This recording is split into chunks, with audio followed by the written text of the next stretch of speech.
Hi, my name is James Owen, the man who found love just when he was tired of searching. I had tried several options, but one thing led to another, and they would usually walk away leaving me broken. They say when life throws lemons at you, you should make lemonade out of it. But what if you are too handicapped to do anything at all? Growing up, I had always wanted the best family life. My parents were perfect examples of the kind of family life I desired. I always wondered how two people could be so much in love for many years. I wanted me and my partner to be everything to each other. Go everywhere together, cook together, play together in the kitchen while doing the dishes or laundry, hold hands on the walkway, running off to the gym every weekend. And basically everything one can share with their partner. I met Chloe when I was 25 years old, and I thought everything would be just fine with her, but I was mistaken. I was stunned to the ground by what I found when she mistakenly left her purse in my car. I was dumbfounded to discover that she had lied to me about everything. Her nationality, her religion, and even her name. I mean, how could she have done that with zero conscience? I confronted her, and when she realized that she had been caught, she said, "Well, James, everybody tells lies. So why are you trying to make a big deal out of this? Nobody's perfect, are you?" Wow, really? You're trying to be defensive now? If you need a reason to break up, then you just found one because that's all you've been trying to do anyway. Goodness, I can't believe you actually feel no remorse for what you've done. Do you know the impact of what you've just done? After all I have sacrificed already? I thought that we were going to be together and achieve great feats together. I had no idea I've been around a liar, a cheat, and a trickster. You forgot to add gold digger! That was the end of it with Chloe. All she wanted was my money to flaunt about in her flamboyant lifestyle. How couldn't I even tell what is fake from what is real? Was I so obsessed with getting a partner that I overlooked the major ingredients? When I reminisced, I realized I had actually been a fool all the while, because she was always demanding from me, and I got caught up in the webs of feelings and affections that I failed to realize earlier. I wanted to find love again, so I reactivated my hunting game. They say a true man should pursue whatever he wants until he finds it, so I decided to replace Chloe quickly.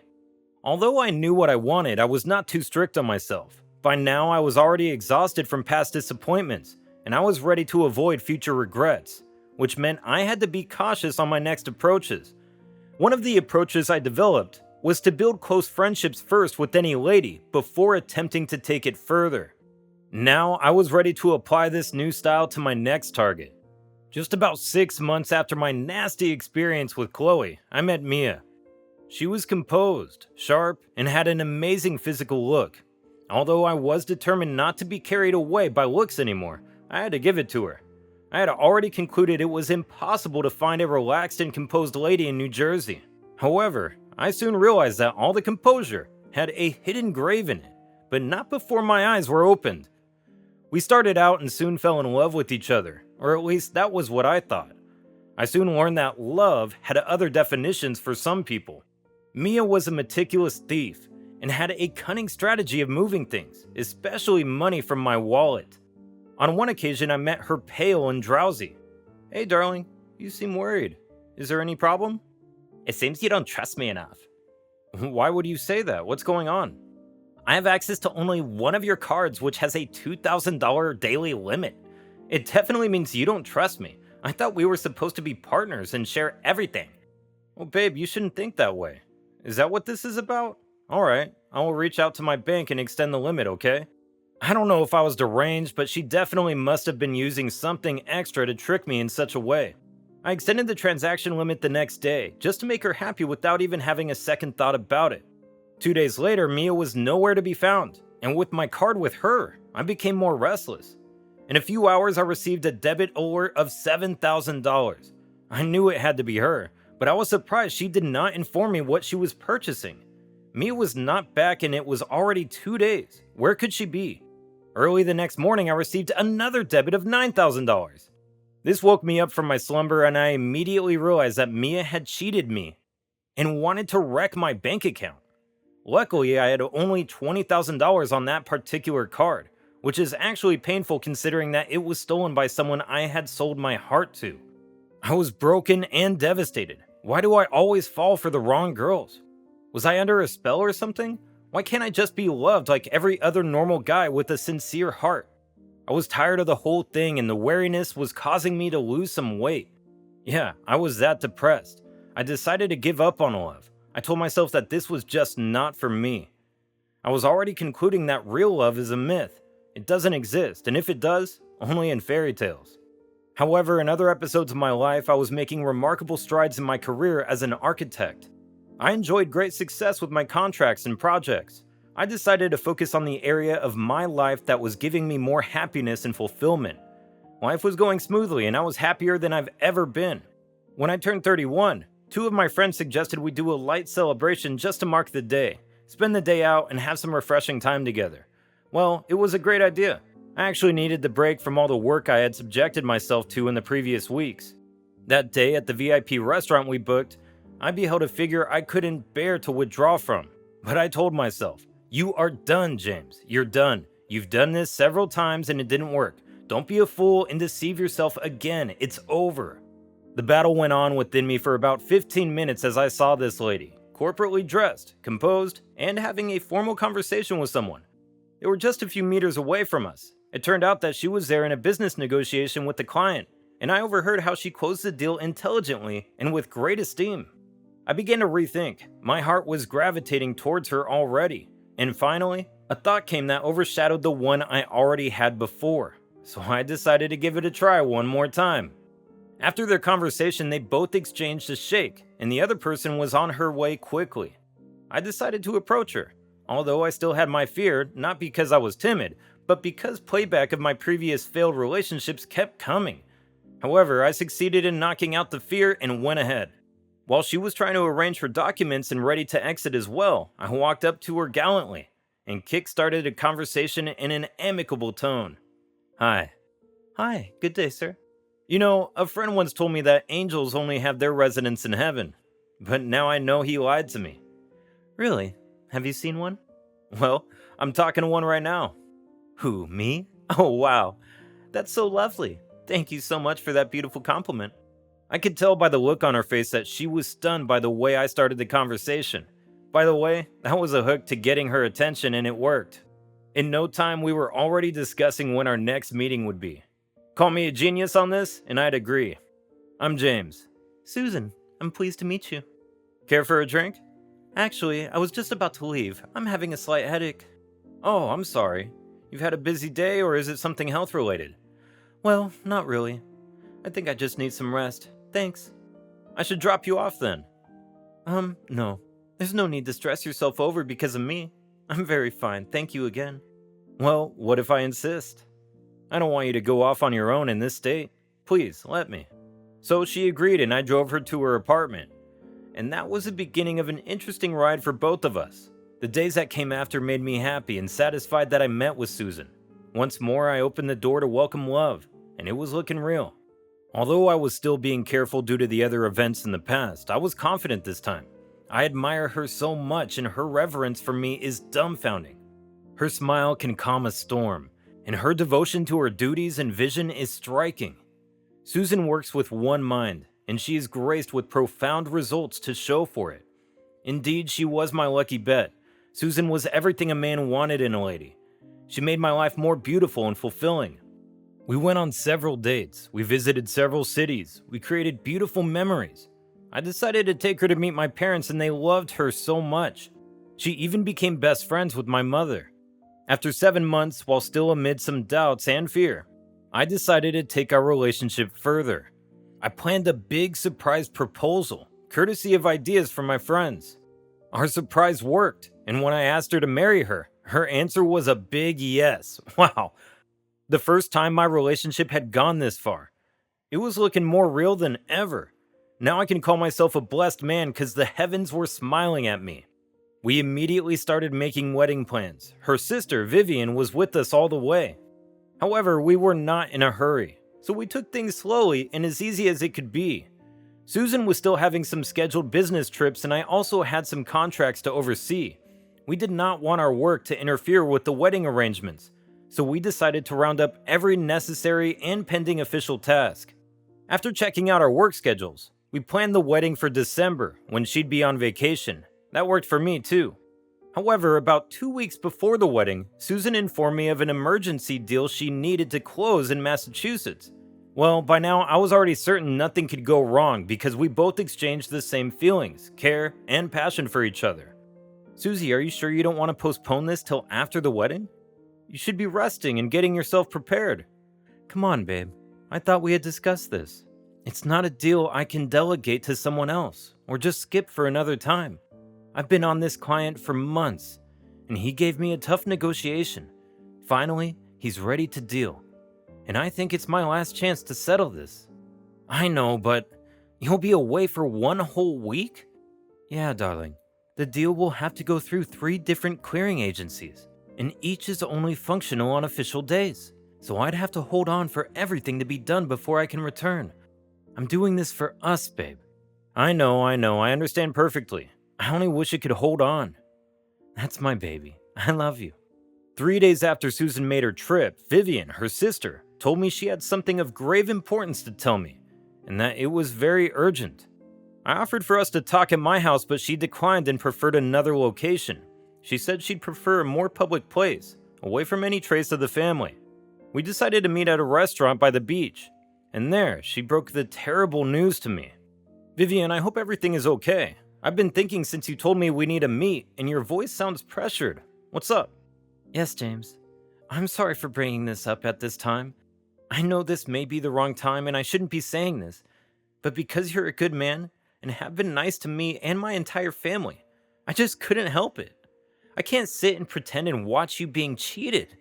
Okay, wait, hold on. What's going on? Who's being cheated? What happened?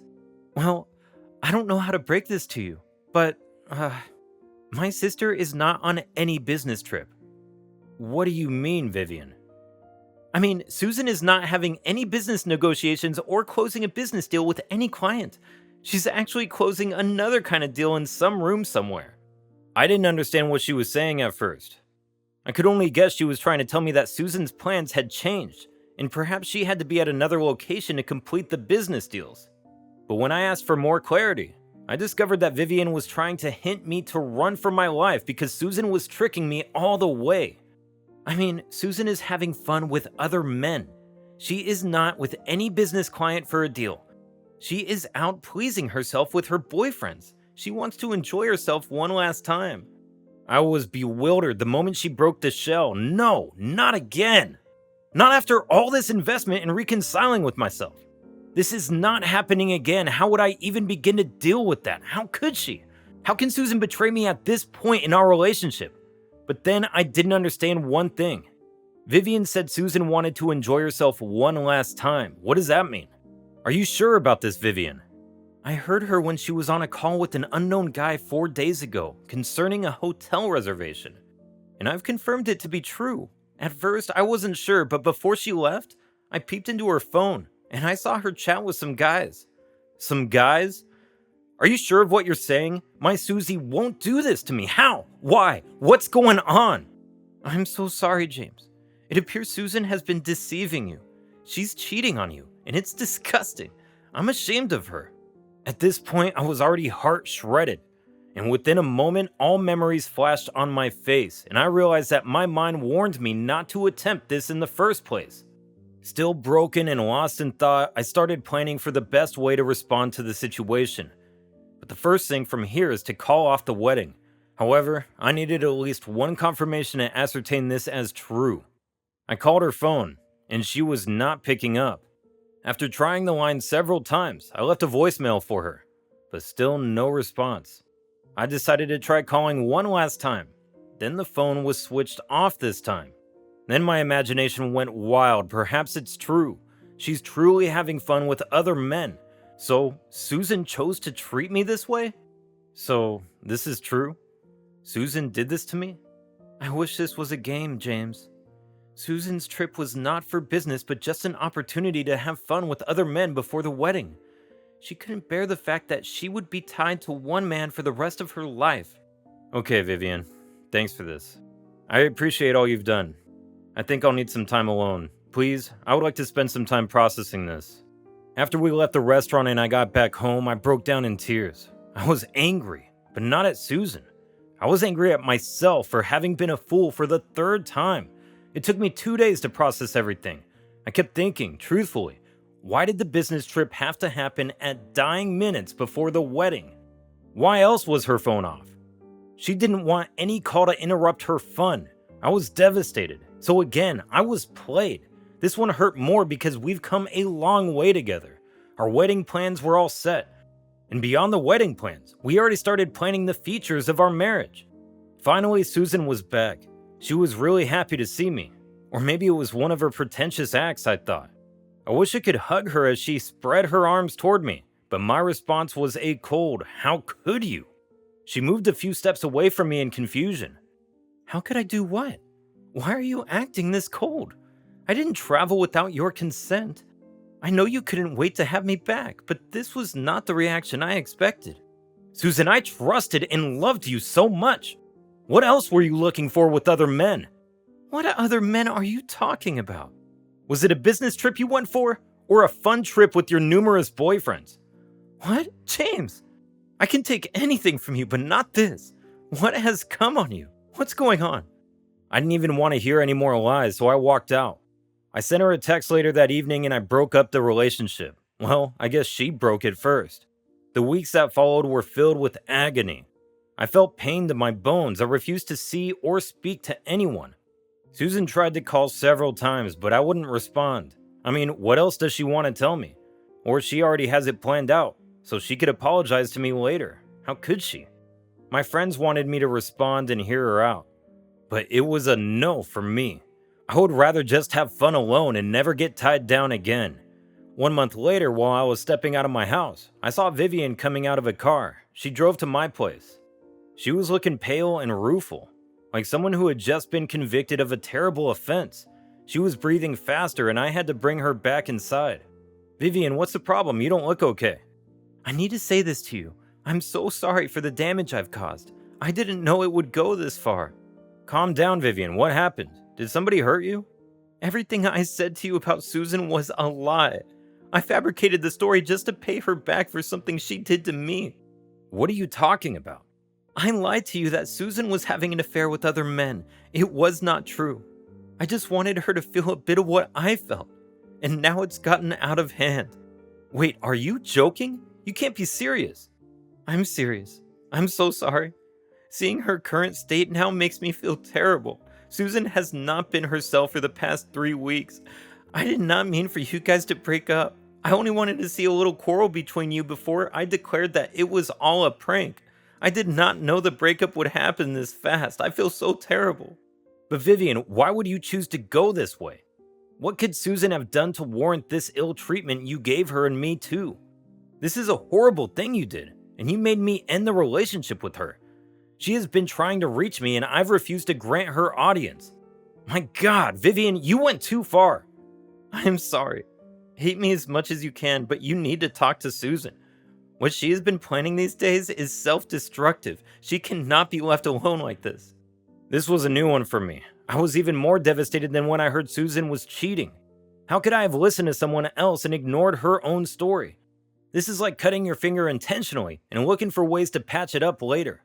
I quickly picked up my phone to call Susan and she picked up immediately. I found a good way to apologize for my stupidity.